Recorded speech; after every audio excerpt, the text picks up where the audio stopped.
Amen.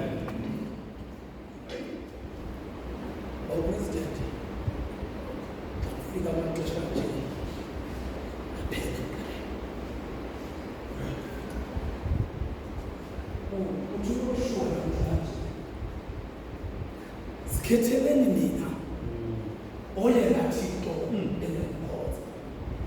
Uba ngabantu bona uThixo wama-Amori enifanele kulungile khetha kuyena. Uthixo lonke mthelayo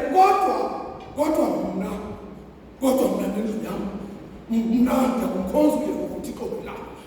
Eyona nto endikhathazayo vice ndikhathazwa yile meeting bawupresident ngoba unyaka nganuni bawekhona namaSirayeli besuke yiphutha bahambe bayibona imisebenzi kaThixo kodwa namhlanje kwenziwa isivumelwano esitsha kukuzalisana umphetho wasekhaya uthi ngoba siyekile izinto ebekufanele uba sizenzile asazenza sasuke senza izinto ebekufanelanga uba sizenzile. Yiyo le nto sithi sisendleleni sizonika ithuba lesibini bawupresident loko masikhethe kona kufanelekileyo. Fako.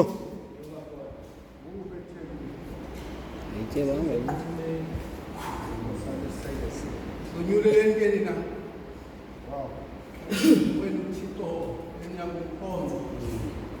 Kodwa mna nendlu yami siyakumkhonza uYehova.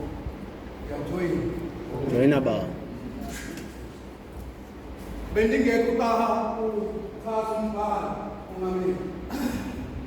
Kodwa ngiqinisekile ukuba utheni yosuku lo uthetha lamazwi bawumabhija lihlando lesibili ubunkokheli benkokheli zabaSirayeli ezikhokhele ukusuka eYibhithe.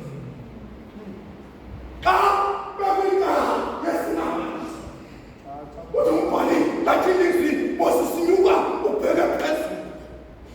Xa ifika phezulu wathi wanenyokoze.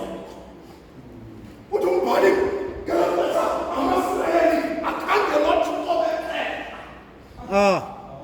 Wathi xa ijonga uThixo wabona umonakalo kwanathi uvumalana noma ethi ndiqwalasela phantsi ndibona isimanga. Uthi umbhali wena uMoses ephethe amatye uThixo abebhala isivumelwano. Kwathi ke xa ukwehla kwendlela awamanga. Xa ifike ezantsi uthi uThixo uthi uMoses ubasamane uThixo ubethetha nathi phezulu kwintaba esinayo kodwa ngenyoko enyamezelo nongafuni ukulinda. Uthi xa ifika kuYoshua ingathi lonke ixesha ikhona fesini ethi ebutheni bendlela iimpathatha zenu azikukhanga. uYoshua ubakhumbuza ukulunga kukaThixo. Uthi namhlanje zonyuleleni uThixo eniyakumkhonza. Uyakhetha wangathi uyamzalwane owathi ngokufa okuyesu uzawugqitha. Fako man. Walindela isandi esidlula ngendlela ovakale sithi Yesu Nina kaDavid ewe.